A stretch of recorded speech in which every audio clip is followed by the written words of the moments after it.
you aren't being a proper woman, therefore you must be a witch. You must be a witch. Happy Lammas! Hi, witches. Welcome to the Missing Witches Lammas special. Yeah, we're going to do a chatty special. Yeah, because we did that wonderful interview with Pam Grossman about her book, Waking the Witch. Buy it, read it. And it was the first time, other than like little bits and pieces that you sort of get about us in our writing and in our conversations with other people, we haven't really talked about ourselves at all. Yeah. And like, I feel like when we do have little intro bits of the podcast where we're just talking, we're like, oh, this is fun. We could maybe do this for a bit, but we haven't really sat down to do it. And so this could be like a 7-hour episode because when the two of us get going, we just sleep over. You guys are coming to a sleepover. We're going to use the term Lammas because the other pagan term for this date on the wheel of the year is a little bit unpronounceable. We don't feel comfortable not fucking it. Yeah, so hit us up with how to pronounce the alternate name of Lammas, Yeah, I'm not gonna. You guys know what we're talking about. You do it better than we do. Also, send us so many emails. Tell us about your lives. Tell us about your spells that are working. Tell us about your like lifelong celebration of pagan holidays. We're just learning stuff from all your emails. We adore you. You're the most fascinating people we've ever met.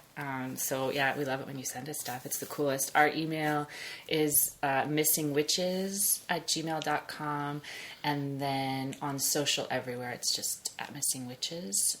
We fucking love hearing from you. You're just the coolest. Emails are my favorite. You're so magical. What other announcements do we have, Risa? So we have this idea. Tell us what you think. People have asked us about doing ads, and it's something we're open to, but we're also like kind of an anti-capitalist podcast. And by kind of, I mean a fiercely fucking anti-capitalist podcast. But we love your small businesses and how we want to make a living and support our loved ones and eat food and have houses. So here's an idea. We wanted to offer our ad space to members of the community. You guys have hustles. You make incredible jewelry. You make beautiful spells. You make some of the most beautiful witchy things we've ever seen. And I've bought a lot of them myself, as you guys know. Yeah, and you write books. We love to buy your books. So if there's something that you want to advertise to our community, send us an email at missingwitches@gmail.com. We have we're going to do super affordable ad space in the podcast and on social media. I think we'll let you know when it's a sponsored one, and we're only going to do it for ethical, cool, local witchy stuff that we think you'll like. And we'll figure it out with you if it's something you're interested in. Because the other thing is, like, advertising on podcasts can be expensive and daunting, and there are all these like algorithms and equations about how you pay and how it gets in, you this much money per 1,000 play, and it's all very complicated, and it can be hard to sustain for a small business. Mm-hmm. So we want to make it easy. We want to make it accessible for you guys, our listeners, with your small businesses, where you don't have to get into some weird kerfuffle that's like, ad network or weird, financial math. Like, email us about your product. We'll work something out. Yeah, exactly. We'll do it simple. So that's a fun thing. And we're excited to start our own Etsy. Yes. So my partner is a leather artisan who's going to be making some beautiful stuff with us. We're going to screen print t-shirts by moonlight. We're going to do it as crafty and DIY as we do everything. Yeah, we're thinking about maybe patches and t-shirts. Again, if you guys have ideas or some kind of Missing Witches merch that you would like to see, definitely let us know. But we're not thinking about mass producing. We're thinking about making things, ritualizing the craft of patch making or t-shirt making, blessing our inks under the full moon, that kind of thing. So just expanding our reach. And our really. kind of creative practice of this podcast. You know, I think you guys know this was something for us to do for ourselves, really. It was like, it was a way of doing the research we wanted to be doing, and also making these kind of art pieces, sound pieces, meditative pieces, and writing. For me, it was a big part of it. And the research that's like detective work. That's detective work. Yeah, and to get to know more about what feminist history is and means. Anyway, you guys know. And so, yeah, we want to expand that. We're both visual artists, visual people, so we're going to be playing around more with that in the future. So let us know if you are interested in that in any way. Let's play together. This is updates. Update City. Schemes and updates. It's the summer. Like, let's plant seeds. Let's see things That's flourish. the thing, you know, we're at Lammastide now, and this is like the first harvest festival of the year, so it seems like a good time to sort of announce all of these like seeds of ideas that we've been having, and hopefully before season 3 comes out at Mabon in September, we'll have everything lined up, and all of your ideas will have come to us by email or messenger or, Yeah. Lammastide. Let's talk about spells. Let's talk about spells that work. Let's talk about things that, little seeds we've planted that have flourished. That's what we sort of thought the theme for this episode would be. We did have a story we wanted to tell about how we first started. I guess it is sort of about how we first started to make up magic together. Yeah, sort of like the formalization of a coven, although it was very informal and remains very informal for sure. But, I mean, for me, and you can talk about this too, like the moments leading up to the moment where we started working together, like I honestly don't remember not thinking I was a witch. No, like there was never like a coming out moment for me or like a realization even. I wanted to, listeners, please help me. I wanted to tell this story really quick. When I was like, I don't know, 3, my uncle ran like a little independent bookshop, and we went there and I was allowed to choose one book, and I chose this book, and this is the only thing I remember about it, is like the centerfold the story was about a witch, and the centerfold was her having an accident on her broom, and the whole page said catastrophe, and this witch like falling off of her broom. I can't remember. Please, listeners, do you know what book I'm talking about? A witch book from the early 80s with catastrophe in the centerfold. Please tell me if anybody please remember this Librarians, go away! Yes. Librarian witches, please hop on your brooms and somebody remember something about this book. But yeah, I mean, I got to choose the book. I chose the witch book. Yeah. I was 3. I remember being 12 and going to the library and to the card catalog, like learning about the European witch hunt, because that's the only information you could get about witches or Salem, American and European witch hunts. So do you have like a moment, or do you have that same sort of like? Yeah, I don't have a coming out moment either. I have these memories that are like, until recently, have been almost sort of shameful memories of feeling like, so when I was like 13, I started leading like meditations with other teenage friends in a basement, like we would drink and I would put people under hypnosis. Like people would sit in a circle around me, and I would have like a big 16-year-old guy or, like a tough 15-year-old girl or whatever who wanted to like lie on the ground with their head in my hands while I led them on like a guided meditation that we called being hypnotized. And, and it was something we did together. I would ask them questions. I would tell them things. I would tell them what I visualized. They would tell me what they visualized. It was like a strange period, and it's because I grew up playing theater games, and that's what it was like lie on the floor, relax, picture this thing, now stand up and move your body as though you are that animal. And that was like a gateway for me to feeling like I could see what other people were seeing with their eyes closed, you know?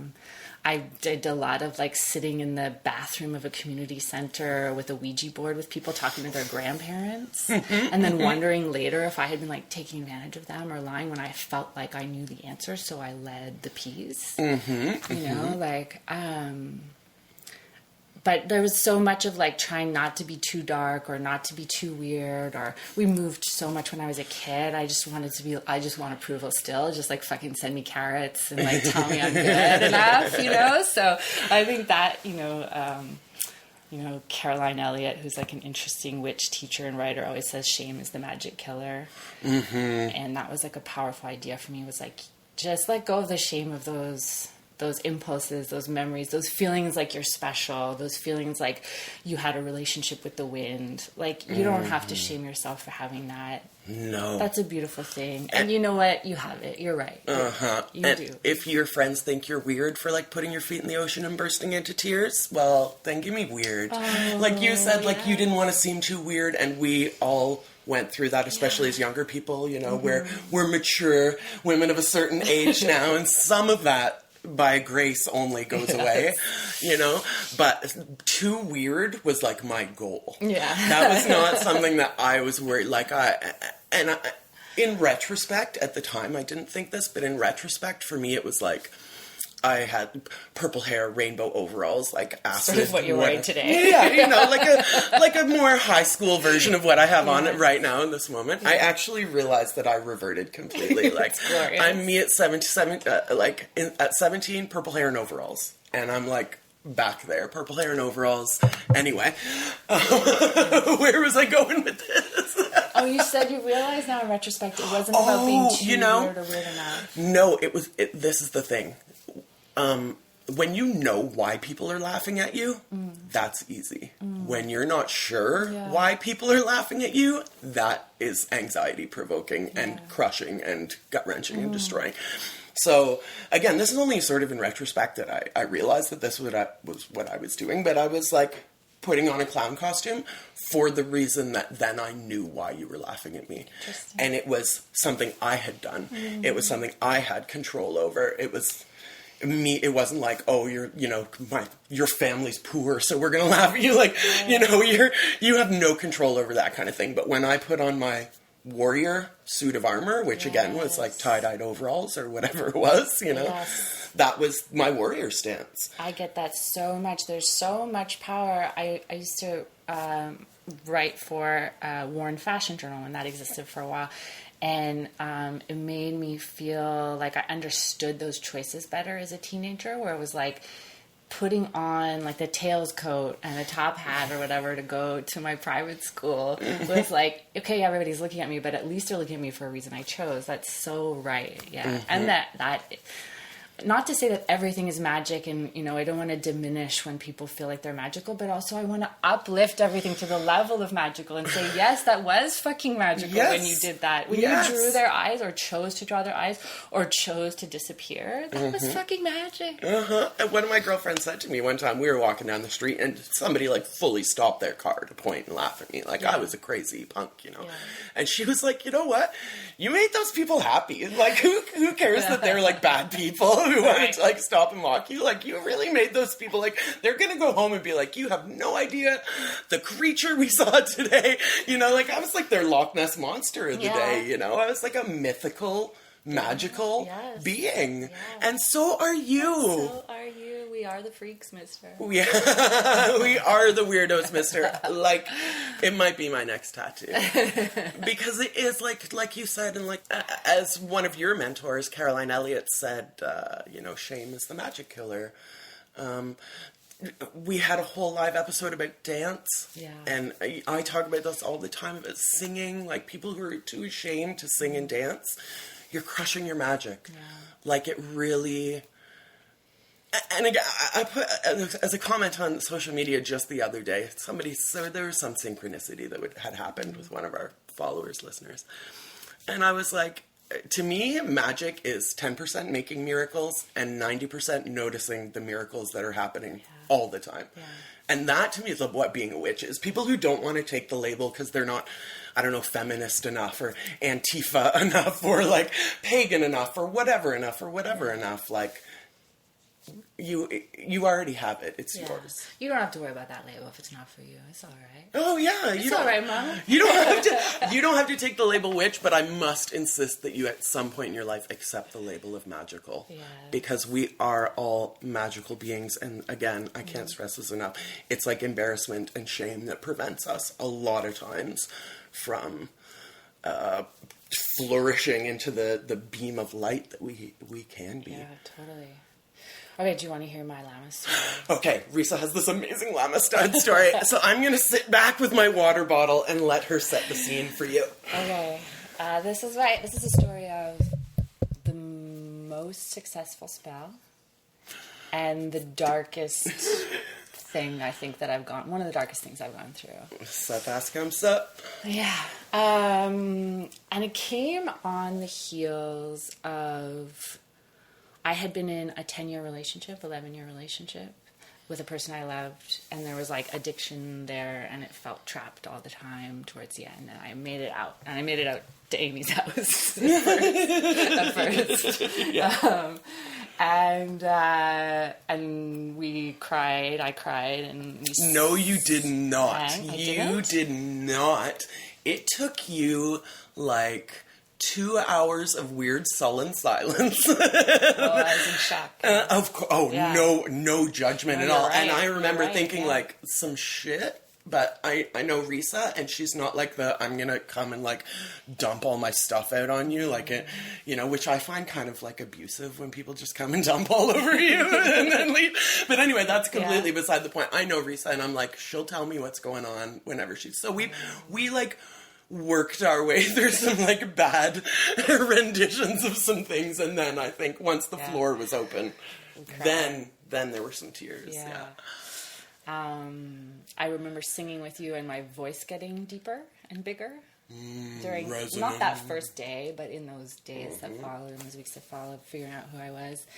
And then I had a series of progressively worse relationships, just made worse and worse decisions. And like the first one was bad, so imagine how much worse they got. Mm-hmm. And it was like I was echoing louder and louder this theme of being trapped.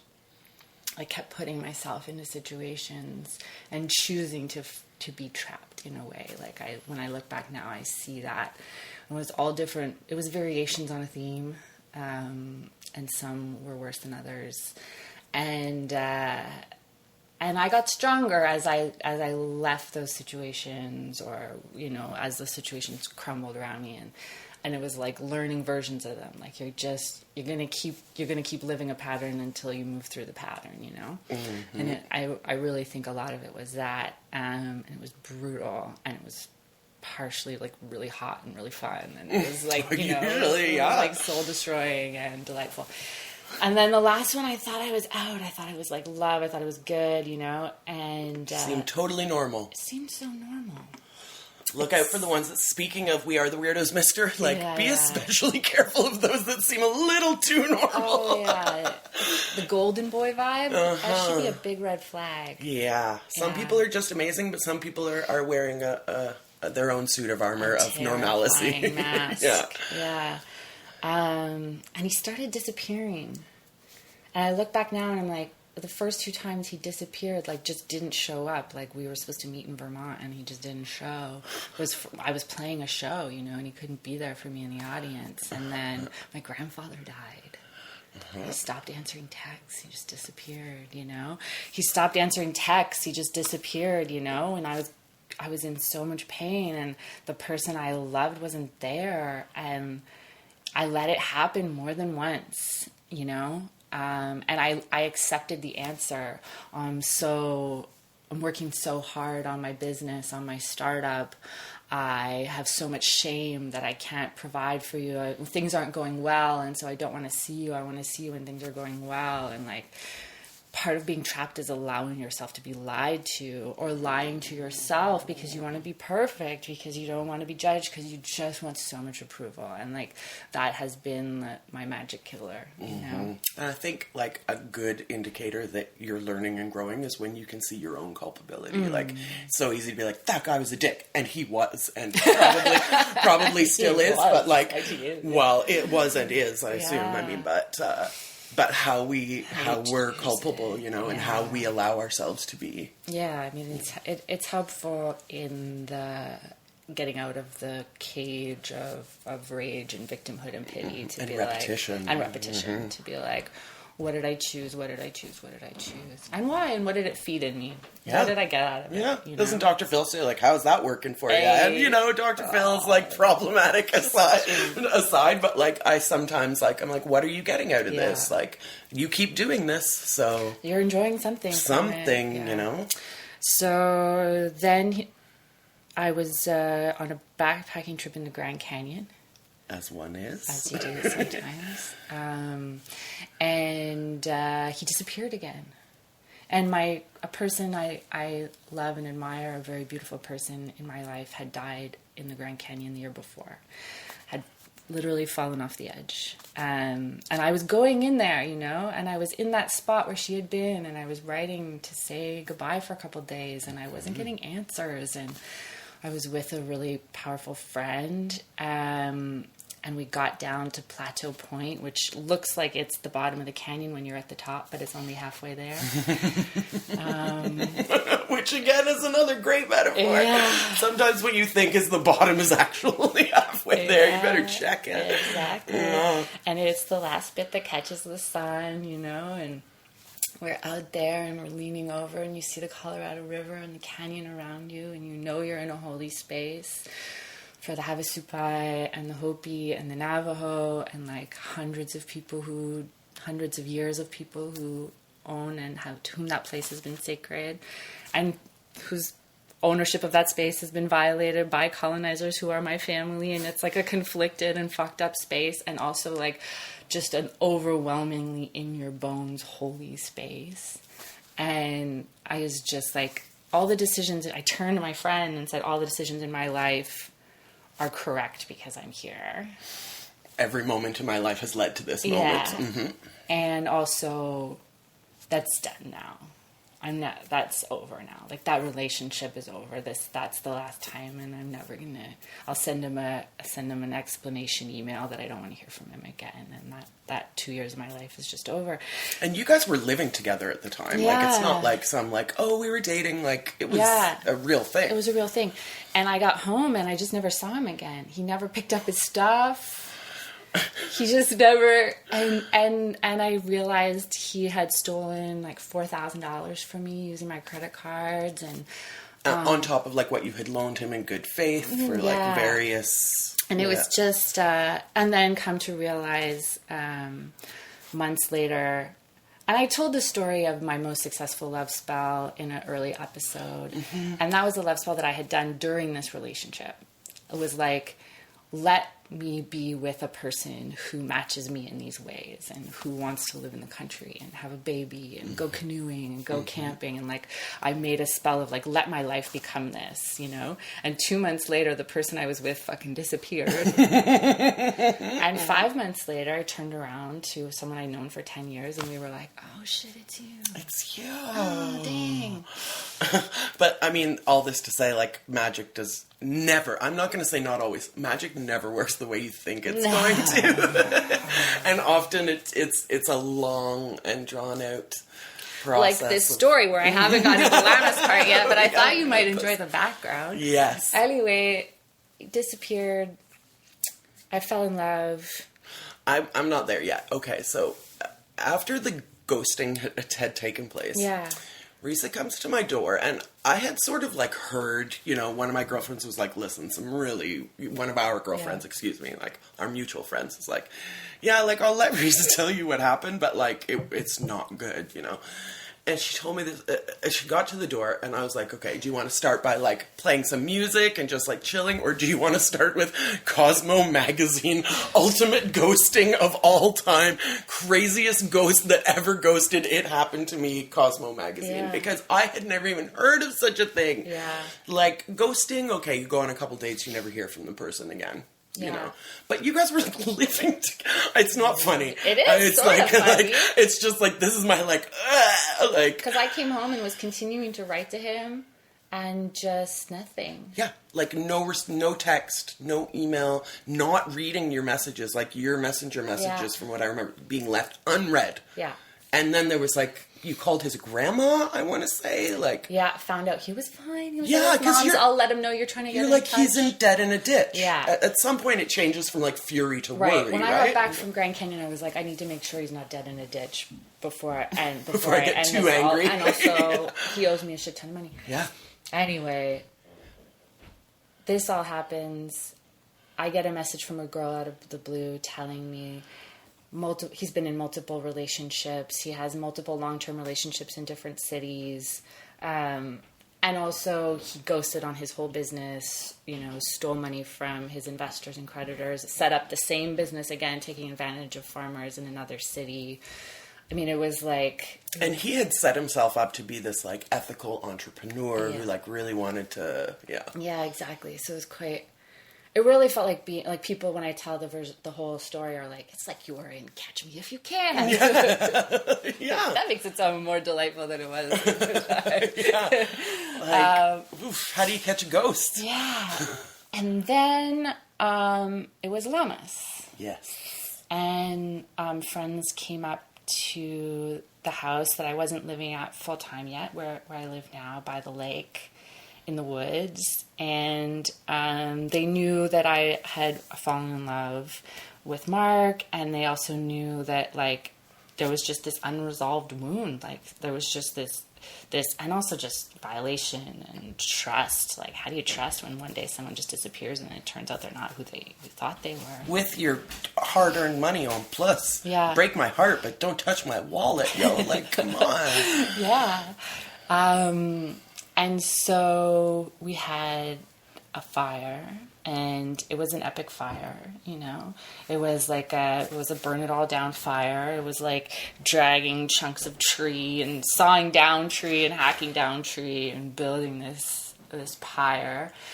And then cleaning the house, I found a pair of the ghost's slippers that had been handmade by his grandmother and were falling apart, and he wore all the time. And when the fire was at its biggest, we lay them on the fire, and they caught like dry old wood will do, old wool will do.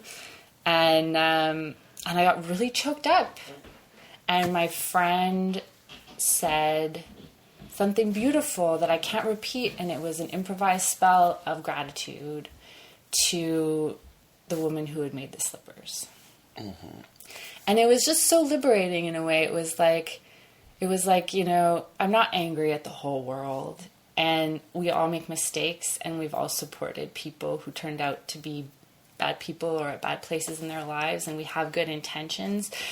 And like, there was a woman somewhere there who had loved him, And so I loved him enough to hand make him a pair of slippers. Yeah, and the slippers were like knitted wool, and they had holes in them. And there was something about, having the hope to like knit around the hole, to reach out to the possibility on the other side of the gaping wound, and also to recognize the joy that was there in that moment, like with friends and a loved one in the lake, and like, fuck that asshole, like, and we made corn, and we stuck all the corn on the cob into the fire, and then we pulled it out, and we made puppets out of the corn husks, and we said things, or we thought things quietly to ourselves about what we were releasing, or what we were wishing for, or who we were wishing, or who we were releasing. And we burned all those puppets. And there was all these little men going up in smoke in the fire around the slippers. And we had a party. And I got home, and 2 days later I got a text from him. And it had been how long at this point? It had been 7 months. 7 months, and then 2 days after your And the bonfire. text said, I'm sorry, I don't like the person I've become. I owe you an immediate repayment with interest and an apology. And then he started transferring me money. And he paid me back double what he had stolen from me. Unheard of, first of all. And I never heard from him again. And I never answered him. And now I've told the world that we're free and clear. I did another spell later of forgiveness. And I did, for a moment, at least find a place of forgiveness that I carry with me, like a little seed, Yeah. And we've talked about this so much, about how the magic that we do oftentimes, and how actually, and we'll tell this story, how we started, again, formalizing our coven work, is being presented with absolute chaos, which is the world and life on Earth, and trying to grasp any symbolic or otherwise way that you can of having some control over what is going on. And so we find that whether we're dyeing our hair purple, or whether we're laying cards and trying to analyze ourselves based on what the cards are saying, or whether we're burning candles or poppets or boots or slippers, or making art. Yeah, or making art is of course a big one. Creating, destroying, basically anything we do is this opportunity for like a magical renewal in our sense of self and in our own power, which again is what it comes down to all the time. Like, what's the book? I just started reading it recently, so maybe I'll put in a little note here when I remember. But the little intro quote is something like, everyone is a witch who recognizes their power. All others might only suspect. Something to that effect, anyway. So yeah, it was just like, when you were doing this spell, it wasn't like he's going to pay me back the money spell. No. It was like a release me from, my distrust, like these kind of, like just like a freeing of your heart and soul. And somehow in the great cosmic geometry, things shook down and it resulted in you actually getting money. Yeah. And I bought a piece of land next to mine. Yes. Yeah. Which you were trying to figure out how to do. Yeah. Yeah. Yeah. Yeah. And there's a lot of that kind of could be good, could be bad kind of stuff that happens in our lives. The old Chinese proverb that I've probably told before, but the very short version is, one of the cows wanders away and the farmer says, could be good, could be bad. And everyone says, what are you talking about? When your cow's wandered away? Like, of course it's bad. And so his son goes to find the cow. Story goes on and on, the army comes to take the son, but the son's not there because he was off looking for the cow. All this is, goes on and on and on, and always like, could be good, could be bad. You had this horrible thing happen, but ultimately it funded part of your land purchase. Oh my God, I found the love of my life. Yeah. I live in my dream house. I have like the most hilarious baby. Yeah. Everything is fine. Like I went through what for me were very dark days, and it was all like, I think made me a better person. And anyway, tell me a story about your successful magic. That's enough of my bullshit and overshare. Yeah, again, like I find that the biggest magic for me is in the noticing. Lately, of course, like most of my magic my craft, capital C craft, has gone into the making of the podcast. Instead of just like reading spells, I'm reading about witches, and then instead of maybe making a poem for myself, I'm writing an essay about this witch. But it's all very craft driven. But I have found, like, since we started the podcast, that I'm actually doing less and less spell work. Yeah. But maybe that's just because I am in such like I feel good about where I am in my life, in my own skin, which is a bigger one than, feeling like secure in your place in the world, like feeling secure in your own skin. So maybe that's why, like, I haven't been doing as much spell work proper as I did in the past, because I feel like, that end of 16 candles moment, Make-A-Wish, it already came true. But certainly in the past, there have been so many things. We've had a lot of success with group stuff where we all come together and we have our own sort of desires that we want to manifest, and we all go out about our day and then reconvene the next day and say, this is what happened to me, this is what happened to me. One in particular, like 2 of our girlfriends went and made out with random people that night. I like found the apartment that I was looking for. There was another one that we did where I was like, I just, I needed money. I was in a whatever financial stress that I was in, and we did a group. And I think it was financially driven. We particularly gathered herbs, that are significant in terms of financial. And I think the next day, if not that very day, when I got home, there was an email with a graphic design job, like just, and again, it's not, money is not necessarily, you do a money spell and it falls into your lap, but maybe you'll get an opportunity. Magic isn't necessarily going to be like, oh, I won the lottery, or this man sent me a pile of money that he owed me, or whatever. It could just be like an opportunity comes up, and who knows what the actual physics of that is.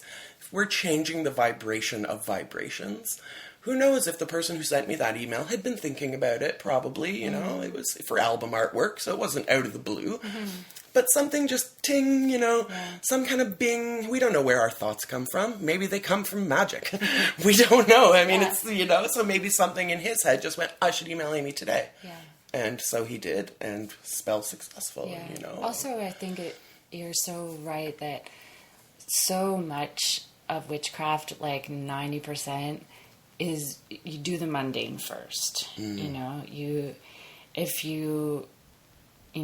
If you want a dream house, then there are spells you can do, and you should describe it, and you should paint it, and you should write it down, and then you should go bestow love on where you live. You have to clean it, and you have to cherish it, and you have to start to get rid of junk in the corners that you wouldn't move with you to a new house. And then you have to look at the listings, and you tell people that you're looking, and that's part of the magic too. Putting your intention out into the universe. We're not talking about sitting alone and hoping that the world flips itself on its head for you. No. The mundane is part of the magic. And I'm going to get back to that because I think it's really important, but I just want to stick a pin in what you said about not expecting the world to change for you. And I think magic is more about changing your perception.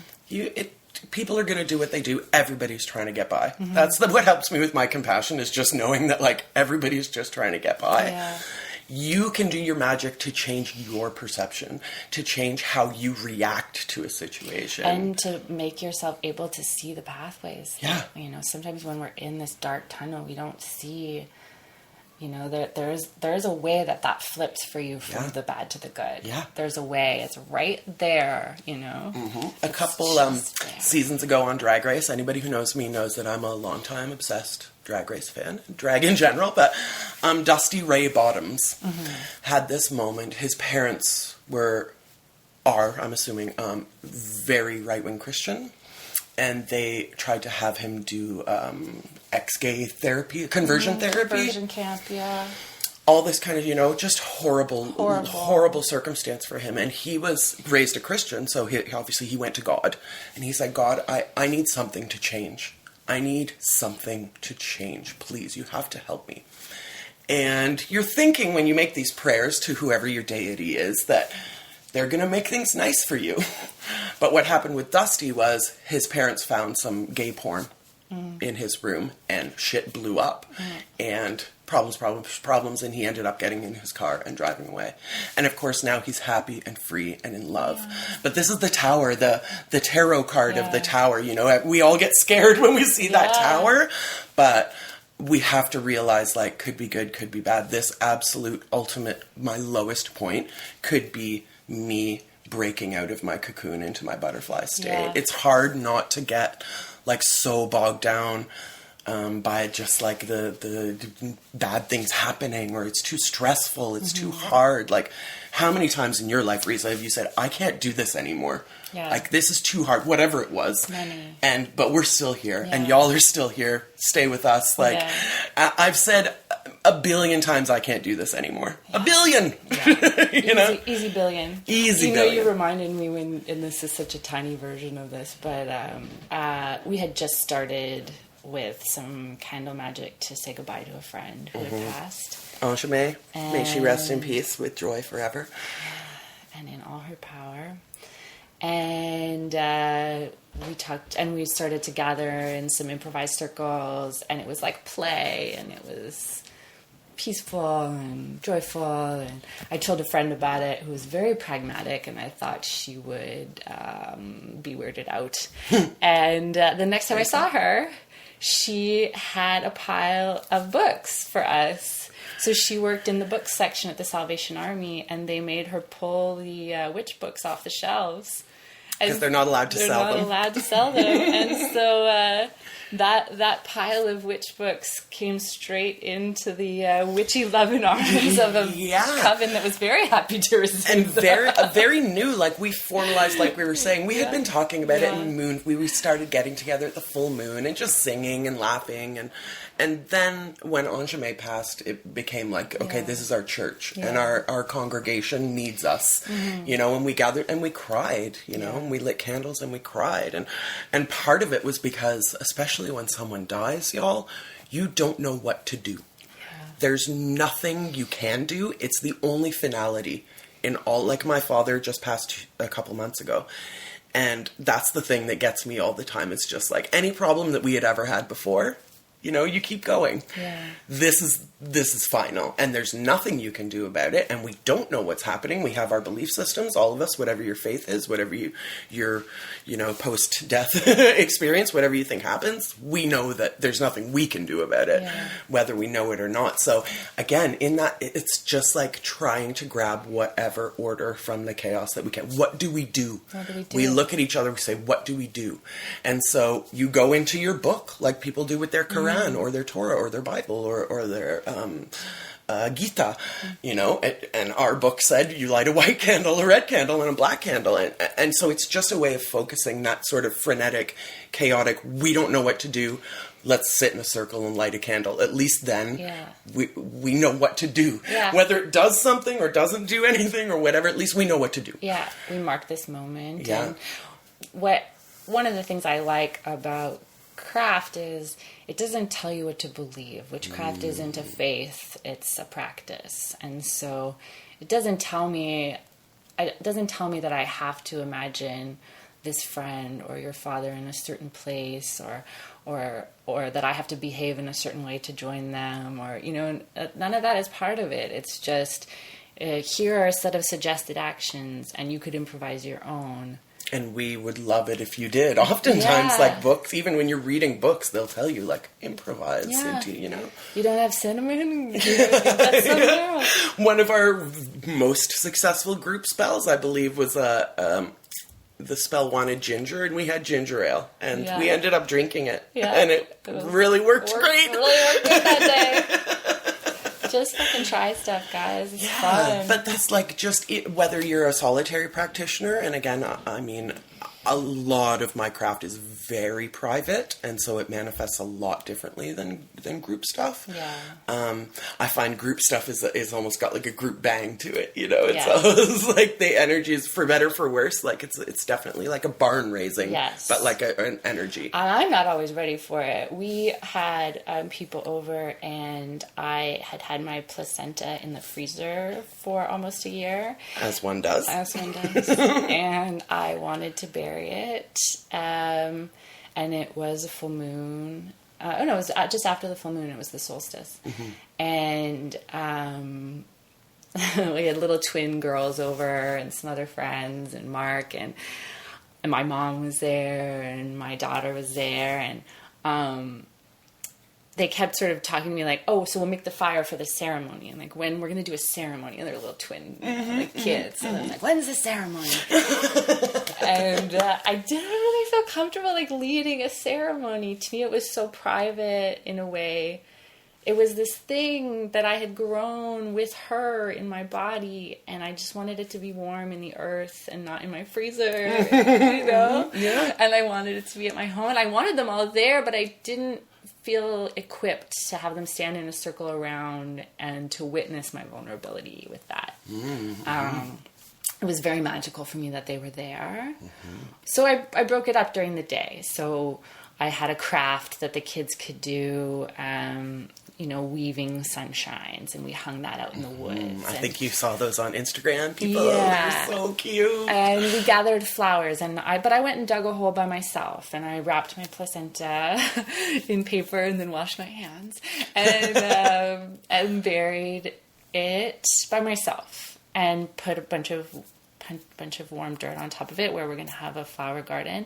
And then with the kids and my mom and other people, we made a sun out of fruit, and we threw the fruit pits in the earth. And then we went and gathered bouquets of flowers, and we buried them on a mound in the earth, and we put rocks, and it was through bits throughout the day. And I guess I'm telling you this because it's a tangent that I started on, but also because I want you to feel like you don't have to suddenly become like a high priestess. Oh, no. You know what I mean? You don't have to act like you know shit that you don't know. You can improvise your bits and pieces in a way that gives you a private strength. And I think that's why a lot of covens, they sort of take turn. You'll lead the circle one week, and, whoever will lead it the next week.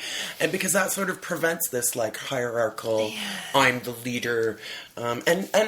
It used to say on my report card when I was a kid, Amy's a born leader. But sometimes Amy just wants to sit back and, be part of the experience and be led. My solstice was, Brother Solomon smudged me into the circle. And then we did I had no part of leading that. I was a silent witness, and that's just as exciting to me, if not more sometimes, than being the high priestess of the circle, right? Relief, I don't want to be the smartest. Held. I don't want to be the smartest person in any room. Me neither. I want to be the dumbest person in any given room, and all y'all can teach me, because I already know what I know. Yeah. What I don't know is what you know, or what you all are going to email to us that I don't know. I don't know these things. Yeah. But you're talking about how you just spent the day in magicality. It wasn't you walking down the aisle and you're white, it was it was just a full, and then we made this, and we made a sun shape out of our fruit. You don't have to have placenta. We were talking about, you can, and that's an amazing magical tool. Many hospitals won't let you move with it. Yes. At my hospital, I could not say that I was going to bury it. My doctor told me, when they ask you, tell them you're going to do an art project with it, and they'll give it to you. It's funny that you say art project, because when I got my father's ashes, one of the first things that I did was I sent out a group message to some of the more radical conceptual artists that I know, and I was like, listen, if you need some human ashes for an art project, art to me is the God that we have on earth, art is what my religion, essentially, and one of the responses was oh, that's so generous and weird and generous. And I was like, if weird and generous is my brand, I'm happy with that. But so if anybody's oh, what are you doing with that placenta or human ashes or pipe cleaners, tell them it's for an art project. Yeah. You're an artist. If you're worried about it, tell them it's for an art project, because witchcraft is an art project. But anyway, this just daily magic that you did. You had mentioned the mundane earlier, and maybe that's why I feel like I do less, I'm doing air quotes here, quote unquote, spell work, is because I've integrated it so much into my daily life. I hate cleaning, but give me some Florida water and a nice yellow mop bucket, and I'm doing spell work. Yes. But I'm also refreshing my home and cleaning my environment and getting those metaphorical and literal dust out of the corner and freshening the air. You can add Florida water or make your own floor wash that's magical, but that's one of the only ways I can get myself to do these things, to actually get on my hands and knees and scrub the floor, which has to be done from time to time. But to make it spell work, to make it a magical endeavor is it makes it a completely different and an enjoyable experience for me. It takes away the drudgery. Me too, completely. Yeah.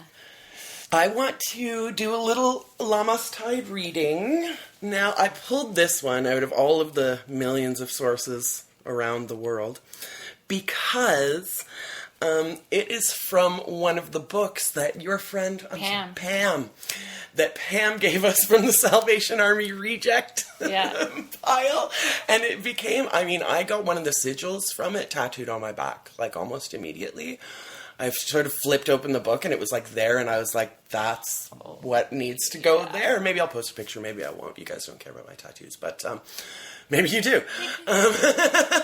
So anyway, like we started to like hauling this book around a little bit, you know, and it sort of, because it had been gifted to us, we sort of felt like we were meant to have it, you know. It's not like... And that's the Solitary Witch book? Oh, yes. Okay, so that is the Solitary Witch. Book of Shadows for a New Generation, Solitary Witch by Silver Ravenwolf.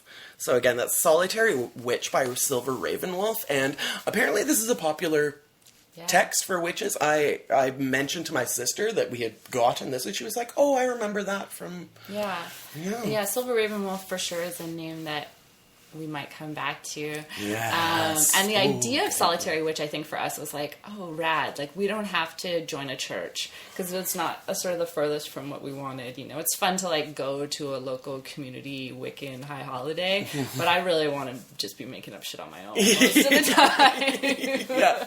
When we need to be told, again, like we were saying, like, sometimes you're a leader and sometimes you're a follower, and that's exactly what it is. Like, whether in your own practice, you know, sometimes you're going to pull something directly out of a book. Sometimes you're gonna make it up as you go along, which is, you know, we get pretty excited. We love this. Okay, so I'm gonna give you some witchy summer homework, and then we'll close with this invocation for this summer holiday. I just want you all to meditate on and in the sun, on your own fat sun flourishing, on a time when you planted a seed and it flourished, and write it down, and then write down where it's going next, what's flourishing next for you. There's so much magic and power in seeing your own power in the past and in seeing it go forward and having faith in that. And I want that for you for this Lammastide. It's Lammas is the first harvest festival of the year, and so this is the time when we get to reap what we have sown. So it's necessarily, you have to look back and think about the seed that you planted, but now you're harvesting the wheat.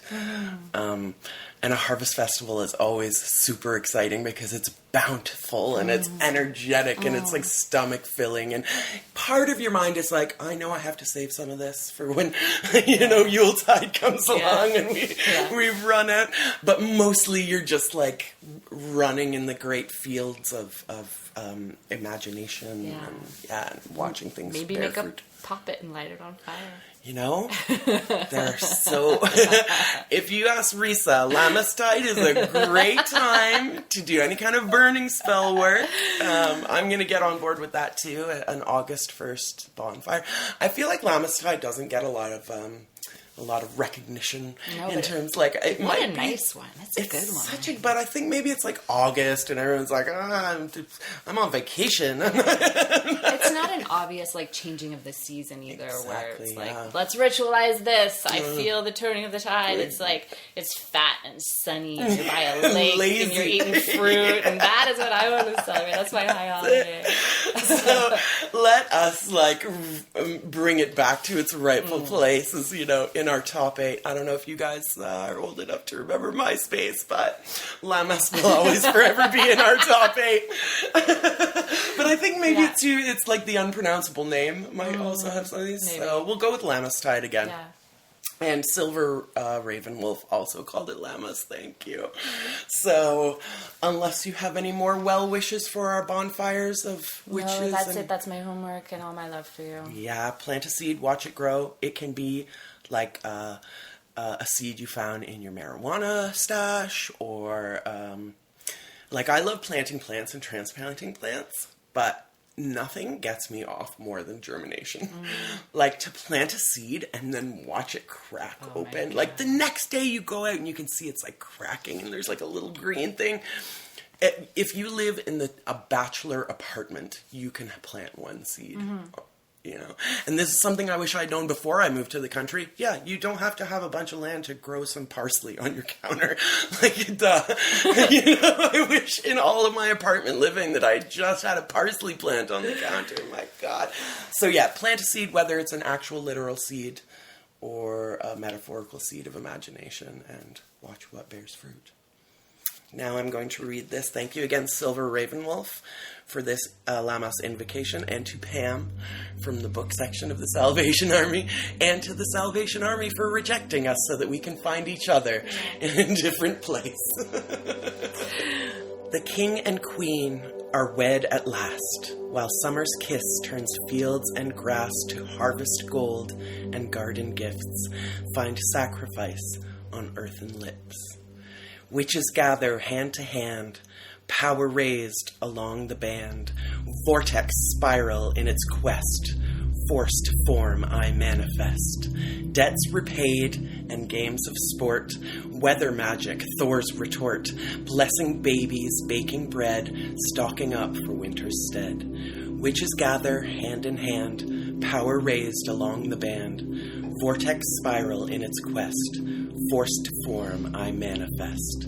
Bonfires dancing circle round, fruits and produce from the ground offer up a feast of praise while shadows lengthen in the maze. Witches gather hand in hand, power raised along the band, vortex spiral in its quest, force to form I manifest. August sun turns all to bronze, golden children singing songs. Fireflies flitter in the dark, touching all with fairy dust. Witches gather hand to hand, power raised along the band, vortex spiral in its quest, force to form I manifest. Dark Lord melts into the night, taking with him summer's light, merging wishes, law and might, removing evil from our sight. Witches gather hand in hand, power raised along the band, vortex spiral in its quest, force to form I manifest. Blessed be witches. Happy Lammastide. Happy summer. We love you. Love you. You aren't being a proper woman, therefore you must be a witch. You must be a witch.